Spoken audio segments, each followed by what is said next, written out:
Hey, what up everybody, this is Stevie Breach coming to you here. Turns out after watching WWE Monday Night Raw last night, when it comes to Brock Lesnar and his upcoming WWE Championship matches, we have as many questions as we have answers right now. Basically, Brock came out and he accepted his new belt.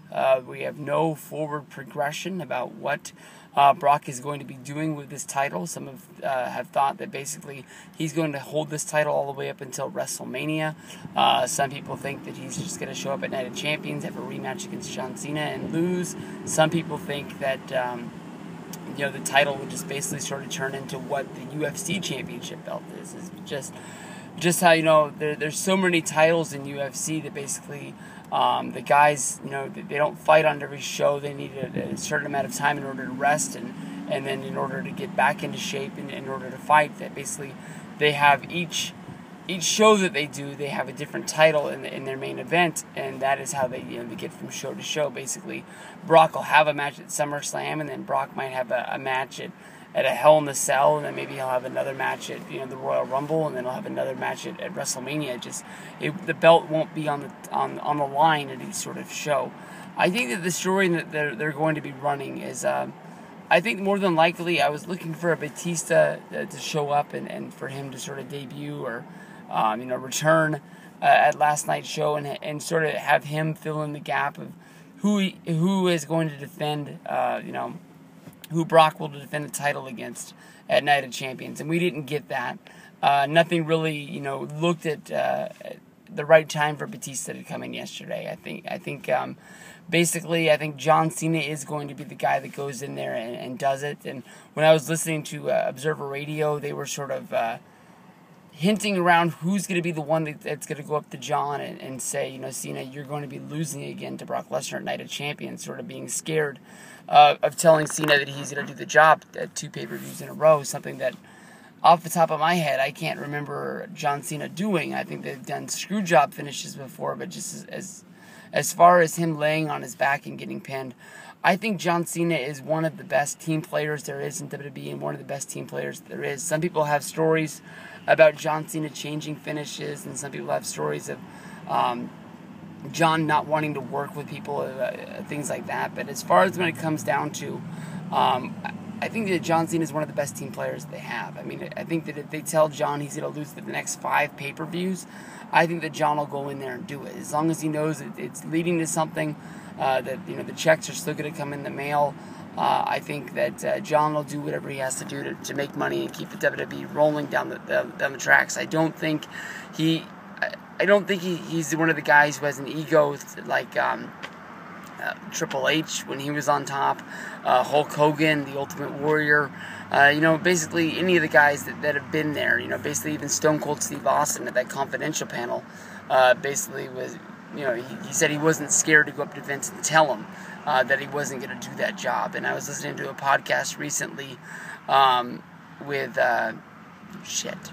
Mick Foley, and Mick Foley was talking about how when Zack Ryder lost his push and basically just turned into nothing, when he went and asked for answers, what were the answers they gave us to basically not pushing Ryder anymore? And Ryder said that he never asked. And Mick Foley sort of said that maybe that was Ryder's fault because he didn't have the balls to go up to Vince and say, hey, what's going on here? I sell T-shirts, people bring signs, people care about my YouTube show.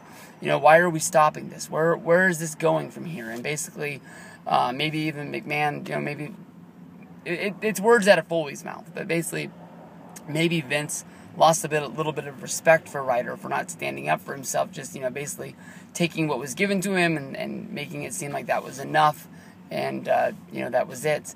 I think that basically Cena versus Lesnar would do huge numbers for Night of Champions. I think that everybody's going to have a WWE network, so if you didn't sign up for SummerSlam, I don't really know of a match that you're going to sign up for the network for, in order to get it now. I think that if you were going to get it, Lesnar versus Cena 1 is as big as it's going to be. Lesnar versus Cena 2 is going to have some appeal to it, but I don't think it's going to have as much appeal as the first one.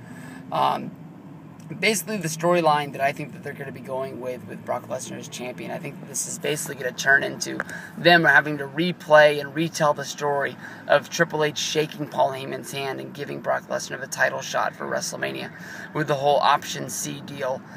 Basically, I think that that handshake is going to turn into Triple H shaking the hand and making a deal with the devil. I wouldn't be surprised as far as to say that the WWE and the Authority is going to have to eventually turn into the babyface of this storyline. I think that basically they're going to have to group together with John Cena and with whoever else the other powers would be with at the top.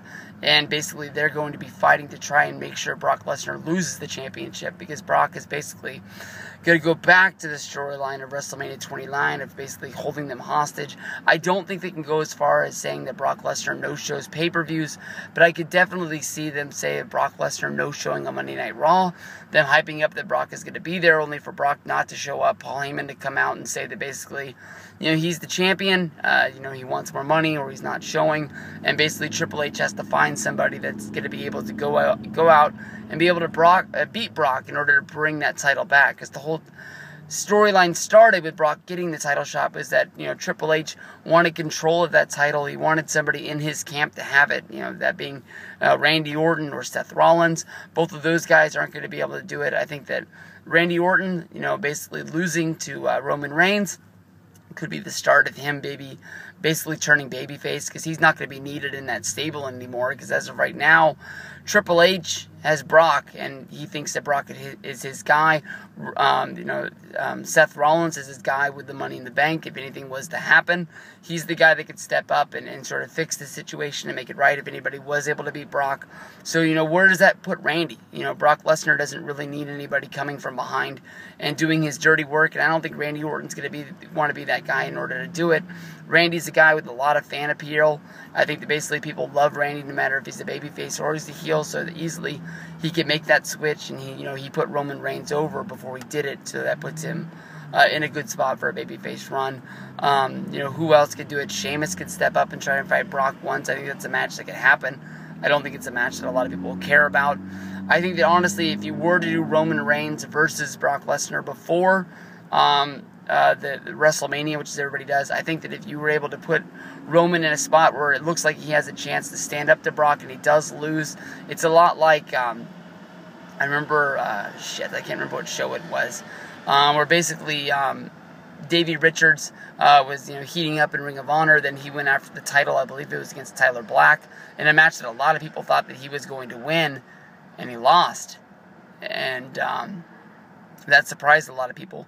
But I think that everybody getting behind Davey and Davey getting to the top of the mountain and losing made people get hotter for Davey Richards once he finally did get his hands on the championship later, only for them to really let down on his title and not really push him the right way and just have Davey talking forever before people finally started to turn on Davey Richards as champion.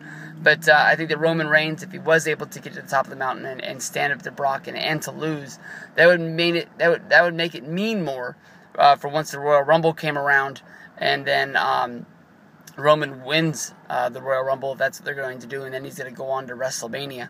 Because I think that Roman Reigns right now might be second in line. I think that WWE is trying to push Rock in order to that spot. They're going to have to, find out how they're able to work around Rock's movie career, and if he has a movie release coming out around that time, and seeing if they could put Rock in that spot. And if they are, Roman's in the back of the line anyways, and Roman's not going to get that shot. So basically, if you don't give him a shot against Brock Lesnar, you sort of have this weird stale point of what are you doing with him right now. I think that basically you could do Roman versus Seth Rollins as of right now, because it sort of seems that he's done with Ambrose, even though Ambrose escaped from the backstage last night and didn't go to the hospital as going to be reported, and he just basically took off on the run. Doing whatever he wanted to do. But almost with Brock Lesnar, I think with Triple H, that it's almost going to have to be like the NWO storyline of the past, where basically, the NWO got hot, they beat everybody up in WCW, and it wasn't until basically like Sting and Luger made friends with the Four Horsemen, and WCW reunited to basically making everybody sort of on the babyface team. Everybody sort of accepted, the people that they hated, and, now everybody is working together under the flag of WCW in order to take him down. Only I just think that instead of having a whole bunch of goons wrapped around him, it's just going to be they're going after Brock Lesnar and Paul Heyman. Basically the whole team's have to get together. How are we going to beat this guy and find out how to get it done? Peace out.